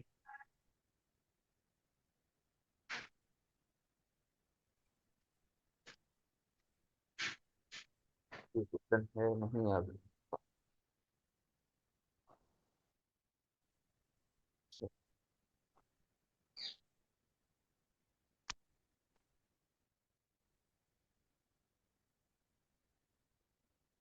तो अब हमारी एक सर्विस एसीएम, एसीएम हमने कवर कर ली है। नहीं, अभी हमने एसीएम कवर नहीं किया। फिर जिस तरह हम बात कर रहे थे केएमएस की मैनेजमेंट एक सर्विस थी, इसी तरह एक सर्विस होती है ACM, certificate manager. AWS Certificate Manager handles the complexity of creating, storing, and renewing public and private SSL, TLS, X.509 certificates and keys that protect your AWS websites and applications. You can provide certificates from your integrated. Uh, you can provide certificates for your integrated AWS services either by issuing them directly with ACM or by importing third-party certificates into ACM management system. ACM certificates can secure singular domain names, multiple specific domain names, wildcard domains, or combination of these. ACM wildcards can protect an unlimited of number of subdomains. You can also export ACM certificates signed by AWS Private Certificate Authority for use anywhere in your internal PKI. अब इनकी एक service है ACM certificate manager.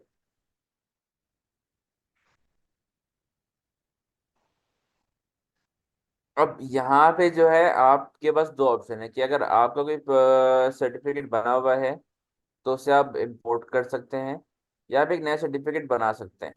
अच्छा, ये जो है एक chart service है। मैं इसकी जरा चार्जेस निकाल दूँ।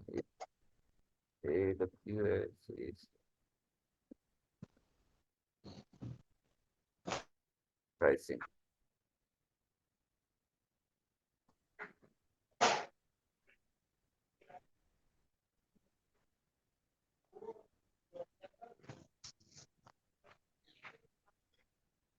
अच्छा, तो कैलकुलेट करूँ।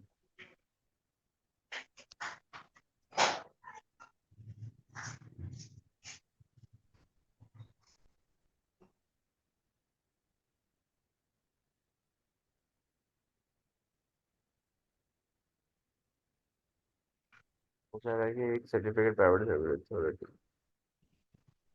अच्छा, 30 डेज फ्री ट्रायल है वैसे इसका।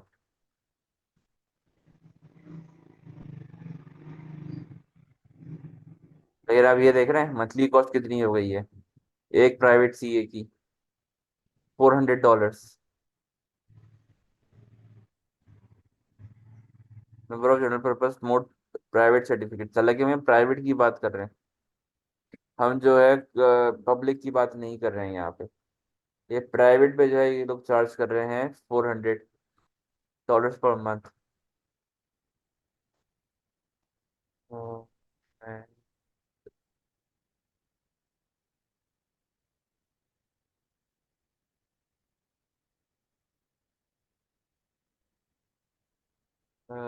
You are not credited for additional charges that will manage to pay only for।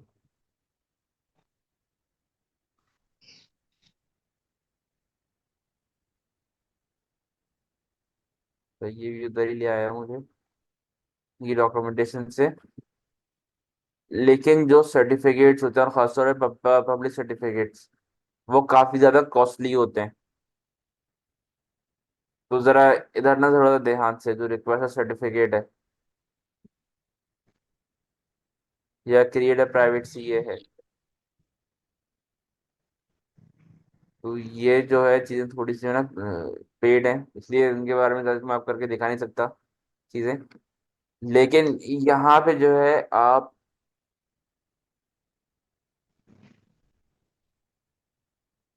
अपने जो सर्टिफिकेट्स हैं, अब आपने एप्लीकेशन बनाई, अब आप जो है आपकी कंपनी कह रही है कि अब हमें जो है SSL लगाना है। जैसे ही ये लगा हुआ है SSL इस पे, अगर मैं इसका सर्टिफिकेट देखूँ, तो ये अमेजोन ने खुद इशू किया हुआ है अपने आप को। SSL के सर्टिफिकेट $400 के पर मंथ किया गया। ये समझ में नहीं आई थी। नहीं, private certificate authority certificate issue करती है, सर्टिफिकेट अथॉरिटी मैं आपको दिखाता हूँ। ठीक है सर, लेकिन सर बहुत ठीक ठाक है फिर तो इसकी। अ, मैं अगर आपको एक और टूल है SSL का, SSL लिख SSL सर्टिफिकेट्स, DG सर्ट।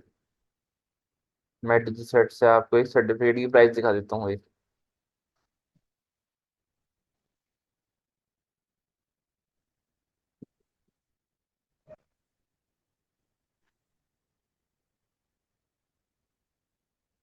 ये इनका एक बेसिक SSL सर्टिफिकेट है, पब्लिक सर्टिफिकेट बेसिक।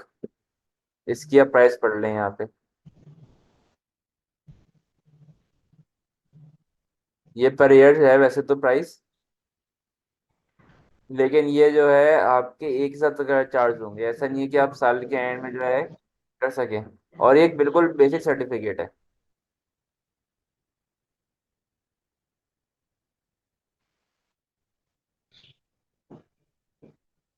अब सर्टिफिकेट्स में जाएंगे तो वो बहुत सारी चीजें आ जाएंगी। मंथली भी चार्जेस बहुत अच्छे।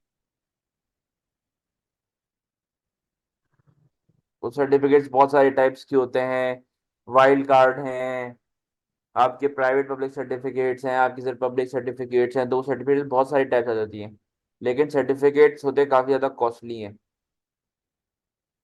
और इनके जो चार्जेस हैं वो जो है ईयरली होते हैं। आपको सर्टिफिकेट इशू होगा वो जो है फॉर ईयर इशू होता है।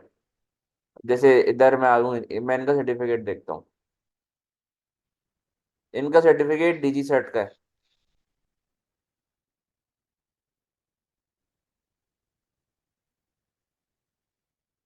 इनका DG सर्ट का सर्टिफिकेट है। अमेजोन के पास अमेजोन का सर्टिफिकेट था, गूगल के पास किसका सर्टिफिकेट है? गूगल के पास गूगल का सर्टिफिकेट है अपना। अब इन लोगों की अपनी सर्विसेज हैं। अब लेकिन हम जैसे किसी और वेबसाइट पे जाते हैं, कोई भी पब्लिक वेबसाइट ले लें आप, फूड पांडा की बात करें थे हम, तो फूड पांडा पे चले जाते हैं अभी।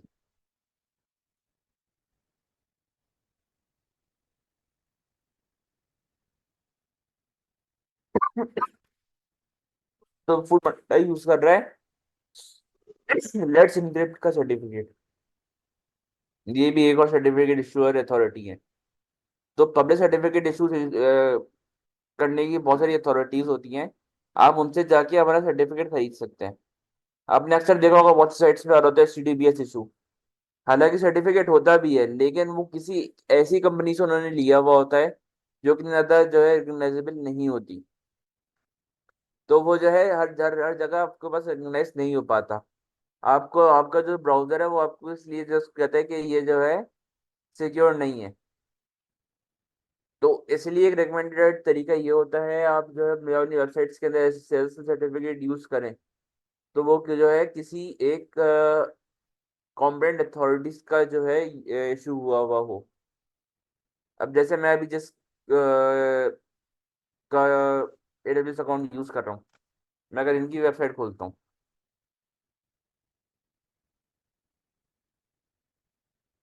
तो ये देखें,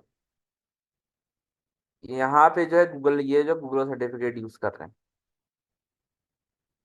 मैं अगर आपको एक और वेबसाइट दिखा दूँ, इसी तरह क्लाउडफ्लेयर के भी होते हैं वेबसाइट्स सर्टिफिकेट्स, बहुत सारे सर्टिफिकेट्स होते हैं इस तरह।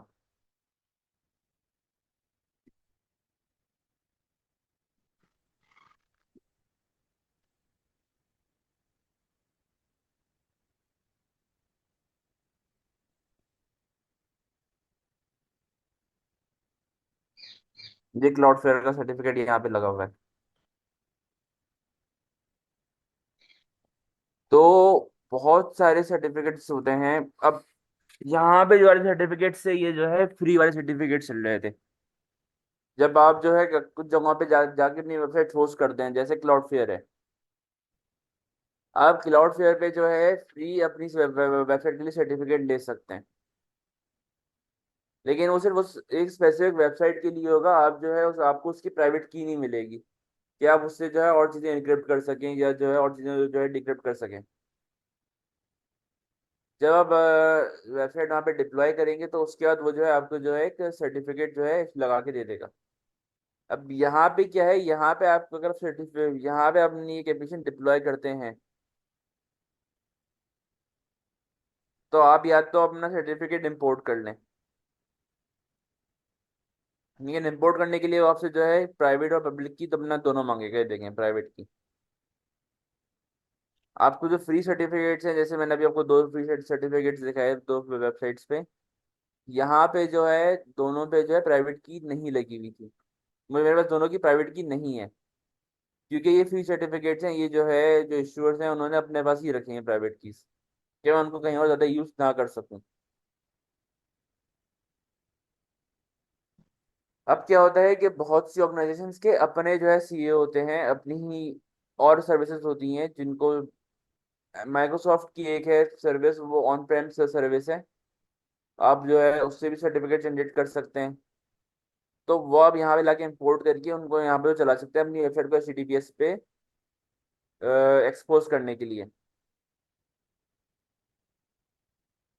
लेकिन अगर आप यहाँ पे जाएंगे तो आपको जो है यहाँ पे पहले एक सीए बनाना पड़ेगा, उसके बाद एक रिक्वेस्ट सर्टिफिकेट रिक्वेस्ट करना पड़ेगा। या हम चाहे तो डायरेक्टली भी एक पब्लिक सर्टिफिकेट ले सकते हैं।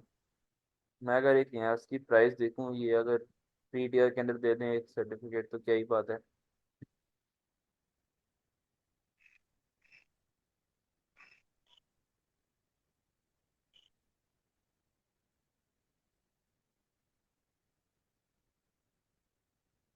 हाँ। वो कह रहे हैं कि ये वाला सर्टिफिकेट आपके पास फ्री होगा, कि अगर मैं जो हूँ इनसे एक पब्लिक सर्टिफिकेट मांगता हूँ,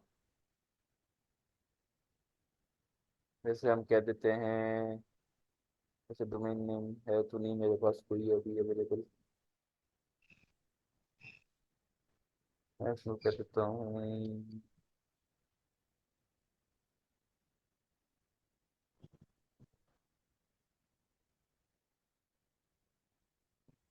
मैं जाऊँगा तो आप इनसे आके रिक्वेस्ट कर दूंगा सर्टिफिकेट का। लेकिन रिक्वेस्ट मुझे फौरन मिलेगा नहीं, तो थोड़े टाइम के बाद मिलेगा। लेकिन मेरे पास पहला सर्टिफिकेट फ्री होगा, जो इनकी डॉक्यूमेंटेशन से नजर आ रहा है। Public SSL TLS certificate provision through AWS certificate managers are free. और फ्री हो, कोई हिडन चार्जेस ना हो, हिडन चार्जेस हो तो कुछ कह नहीं सकते इसके बारे में। लेकिन वो फुली फ्री होगा। तो हम यहाँ से भी जाके अब अपना एक सर्टिफिकेट जनरेट करवा के अपनी वेबसाइट के साथ हम अटैच कर सकते हैं। लेकिन इसके अंदर भी ये हमें प्राइवेट की नहीं देंगे, जो हम लोग कहीं और अपनी एप्लीकेशन के लिए यूज कर सके। हमें सिर्फ उसको इसी के थ्रू ही, इस कंसोल के थ्रू ही हमें यूज करना पड़ेगा। ये था AWS सर्टिफिकेट मैनेजर। अब मैं जरा आऊँ।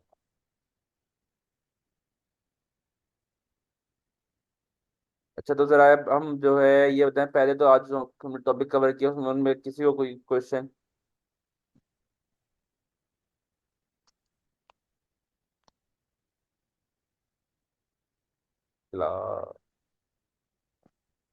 क्लियर है सब कुछ?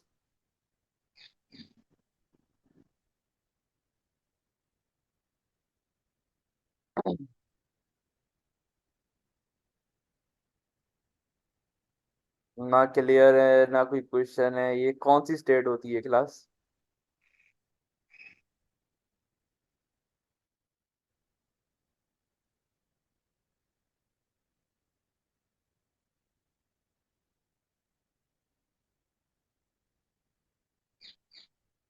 आप लोग हैं अभी क्लास में या नहीं है? सारे सो गए आज? क्लास में है सर। सर बात ये होती कि ये जब तक एक है ना दफा खुद से नहीं मतलब करते ना, तो ना ही कोई सवाल बनता है और ना ही नहीं, कुछ देख अक्सर ऐसा जहन होता है पे कि कोई। कोई चीज एक समझ दफा में ना खुद से आए जब तो समझा रहे मतलब हो तो। इतना तो सर समझ लेते हैं जो आपने बताया होता है, लेकिन एक बात होती है ना कॉन्फिडेंट की, वो तभी होता है जब खुद से भी करें। ओके ओके, तो मैसेज लाना चाहिए। सस्पेंस जरा जहन फिर बना रहता है। अच्छा, तो अब जो है हम लोग पहले जरा अपने एक कोर्स का रिव्यू कर लें कि हमारा कोर्स कहाँ तक पहुंच गया है। हमने फंडामेंटल्स के अंदर जो है access management, identity and access management पढ़ लिया।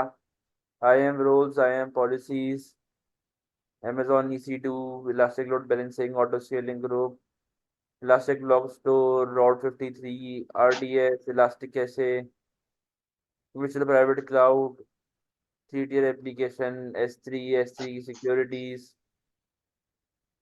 CLI SDK, elastic bean stalk, CI/CD के अंदर code commit, code pipeline, code build, code deploy, code star. फिर हमने क्लाउड फॉर्मेशन पढ़ा।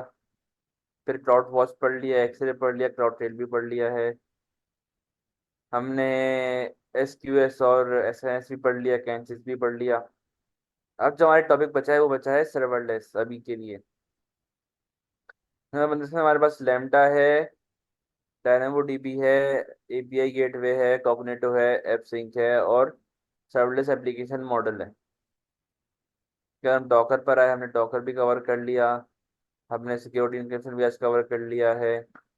हमने क्लाउड डिलीवरी नेटवर्क भी कवर कर लिया है। हमने CDK कवर कर लिया, सर्टिफिकेट मैनेजर का कवर कर लिया, रेड शिफ्ट कर लिया। अच्छा, स्टैक फंक्शन बचा है और सिंपल वर्कफ्लो सर्विस बची है।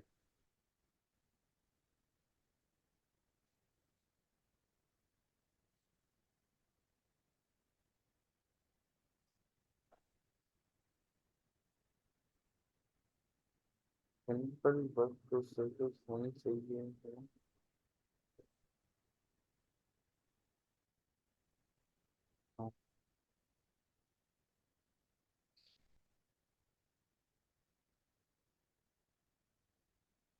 अच्छा, अभी हमारे पास दो टॉपिक्स बचे हैं, तीन। Stack functions, service, simple workflow service और सर्वरलेस। इसके अलावा किसी भी सर्विस में आप लोगों ने जो नई प्रैक्टिस की है अभी तक, 2.5-3 महीने होने को आए, सब कुछ क्लियर है आप लोगों को?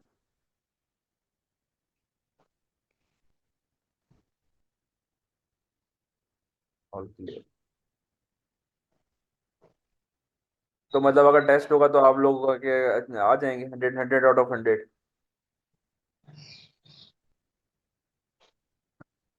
आ जाएंगे 100 या कम आएंगे? सर इंशाल्लाह 80+ तो जरूर आएंगे। चलें तो।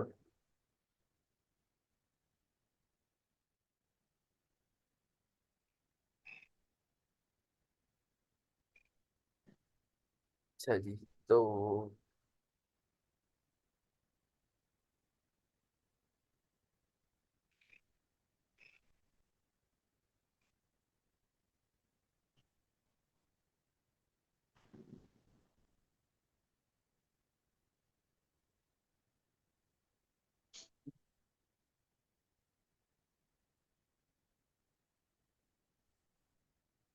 अच्छा जी,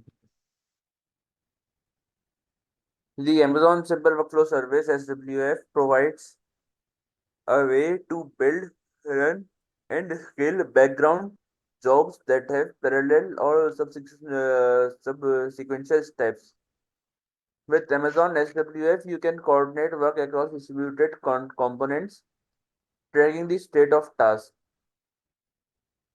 In Amazon SWF, a task represents a logical unit of work that is performed by a component of your application. Coordinating tasks across the application involves managing intertask dependencies, scheduling, and concurrency in the logical flow of your application. Amazon SWF gives you the control over implementing tasks and coordinating them without worrying about underlying complexities such as tracking and their progress and maintaining their state. अच्छा, register domain, domain तो है नहीं हमारे पास, तो इसका भी मैं आप लोग समझा देता हूँ कि होता है अच्छा देखिए, होता क्या है कि जब आपके कुछ जैसे बैकग्राउंड प्रोसेस चल रहे होते हैं आपकी मशीन्स पे, या फिर ये बेसिकली एक क्राउन जॉब की एक टाइप है कि जिस तरह अगर लिनक्स आप लोग यूज करते हैं तो लिनक्स के अंदर होता है क्राउन जॉब। क्या आपके मल्टीपल प्रोसेस हैं, रिपीटेड प्रोसेस हैं, या आपकी एप्लीकेशन के प्रोसेस हैं? अब लेट से आपने एप्लीकेशन के अंदर जो है चीज़ें डिफाइन की हुई हैं कि आपने जो है डेटा जो भी है उसको क्लियर करना है, आज मतलब आज का कुकीज़ जो थी उसको आप ऐसे ले लें कि आप लोग जो है आपकी एप्लीकेशन जो है कुकीज़ लेती है यूजर्स के अपना ब्राउजर्स के अंदर कुकीज़ से सेव करवाते हैं आप लोग। अब आप लोग कुछ ना कुछ मेटा डेटा अपनी एप्लीकेशन से सेव करवाते हैं टेम्परेरी या सेशन के एंड पे। अब क्या होता है कि आप लोगों ने एक सेशन के लिए उनके जो है कुकीज सेव करवाए। अब आप लोग क्या चाह रहे हैं कि डे एंड पे जब हम डे एंड पे हम लोग देखें जो भी हमारे सेशन एक्सपायर हो चुके हैं उन सबका मेटा डेटा हमारे पास से डिलीट हो जाए, उन स्पेसिफिक सेशंस का देना हो या यूजर्स का, सिर्फ उन स्पेसिफिक सेशंस का जो मेटा डेटा है वो डिलीट हो जाए। हमें उसका कोई काम नहीं है, तो अभी एक रिपीटेड काम है जो कि बैकग्राउंड पे चलना है। तो इसके लिए आप जो है SWF की सर्विस कॉन्फ़िगर कर सकते हैं। अब इसका जो आपको लैब का ट्यूटोरियल है वो तो आपको देखना पड़ेगा यूट्यूब चैनल पे AWS के अपने, क्योंकि मैं करा नहीं सकता, मेरा डोमेन अभी रजिस्टर है नहीं यहाँ पे, और डोमेन खरीदना पड़ेगा, वो भी एक अच्छी खासी कॉस्ट है। तो आपके जो क्रॉन जॉब्स वाले काम है वो जो है आप सिंपल वर्कफ्लो सर्विस से करवा सकते हैं AWS के अंदर। उसके बाद एक और चीज़ होती है स्टेप फंक्शन। अच्छा, ये आ भी रहा है, वो मैं बाद में आप लोगों को दिखाऊंगा, पहले हम लोग स्टेप फंक्शन के डॉक्स पढ़ लें।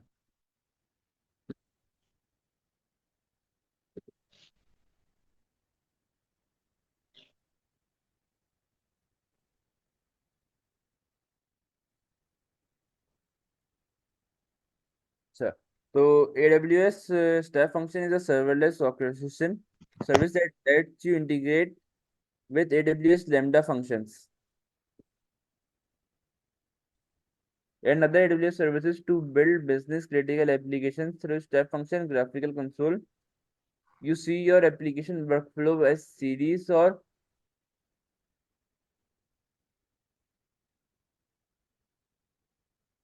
event driven steps. Step function is based on state machines and tasks. And step function, a workflow is called a state machine, which is a series of event-driven steps. Each step is a workflow. Each step in a workflow is a state. तो basically ये जो step function है ये समझ लें, step function जो है simple workflow service के का अपना बड़ा भाई है। तो ऑलमोस्ट वही पूरा काम हो रहा है जो कि इसका हमारा हो रहा था सिंपल वर्कफ्लो सर्विस के अंदर। लेकिन डिफरेंस ये है कि ये सर्वलेस के अंदर भी आपका कर सकता है। आप जो है स्टेप फंक्शंस को अपनी एप्लीकेशंस के अंदर या आपके जो भी सर्विसेज चल रही हैं आप उसके अंदर जो है उसको इंटीग्रेट कर सकते हैं। और उस इंटीग्रेशन के लिए जो है आपके, अब जैसे जो एक वर्कफ्लो सर्विस थी, वर्कफ्लो सर्विस जो है वो तो आप अपने पास सेव करवा आप जो है अपनी एप्लीकेशन से इंटीग्रेट कर देते हैं। आपके जो एप्लीकेशन के रिपीटेड टास्क हैं वो आप लोग उससे परफॉर्म करते हैं। लेकिन अब आपने लिखे हुए हैं लैम्डा के फंक्शंस। अब आप उनको जो है एक सर्टेन टाइम बाद जो है चलाना चाहते हैं, या जो है उनको जो है आप एक डिजायर्ड टाइम पे चलाना चाहते हैं। तो उसके लिए आपके पास आते हैं स्टेप फंक्शंस। तो ये भी वही पूरा कॉन्सेप्ट है जो कि सिंपल वर्कफ्लो सर्विस का था, लेकिन थोड़ा सा इनहेंस्ड है। ये basically advance simple workflow service type चीज है आपके पास।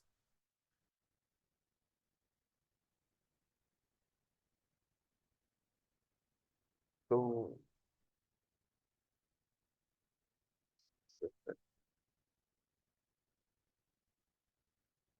अब जिस तरह उसके लिए आपको मैंने कहा, रिकमेंड किया था कि वो आप लोगों को जो है लैब्स देखनी पड़ेंगी AWS के यूट्यूब से। जिसकी भी आपको लैब्स वहीं से देखनी पड़ेंगी, क्योंकि इसके लिए कुछ प्रीरिक्विजिट्स है जो कि हमारे पास थे नहीं। ये सब थ्योरी वाली चीजें थी।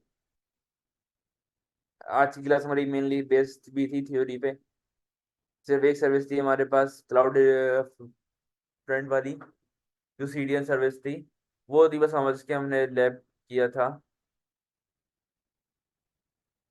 बाकी तो हमारी सारी थ्योरी वाली चीजें थी जो कि हमने आज कवर कर ली हैं। तो किसी का कोई क्वेश्चन या वी आर ऑल गुड?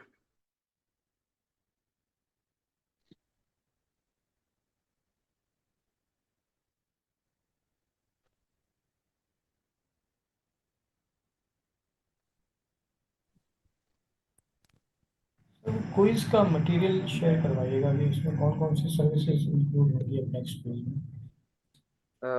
एक मिनट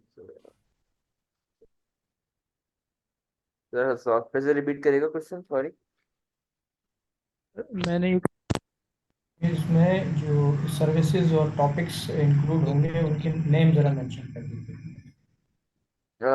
वो जब क्विज असल में अनाउंस हो जाने चाहिए थे, वो कुछ इश्यूज की वजह से अभी तक अनाउंस नहीं हुआ है। वो इंशाल्लाह जो है इस वीक में या जो है इस वीक के एंड तक आपको कुछ टू का तो मटेरियल सामने बता बता देंगे, कुछ टू के अंदर कौन कौन से टॉपिक्स हैं। क्योंकि आप लोगों के दो क्विज अभी और पेंडिंग है। तो वो भी आप लोगों को जो है इंशाल्लाह इस वीकेंड के एंड तक आप लोगों को चीजें पता चलना शुरू हो जाएंगी कुछ इसके हवाले से। जैसे ये सारी चीजें होंगी, हमने सारी सर्विस पढ़ तो ली हैं। अब ये है कि आप लोग प्रैक्टिस के लिए आप लोग बता देंगे आप लोग पहले किस पे प्रैक्टिस करें फिर किस पे प्रैक्टिस करें।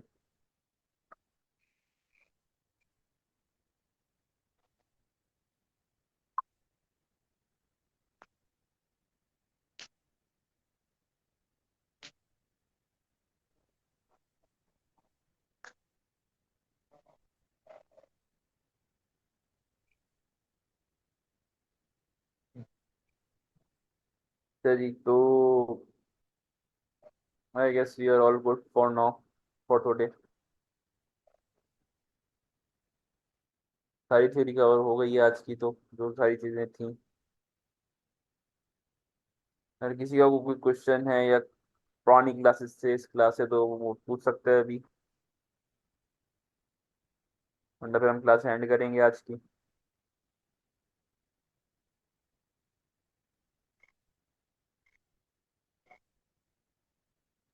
Sir it's all clear, let us try.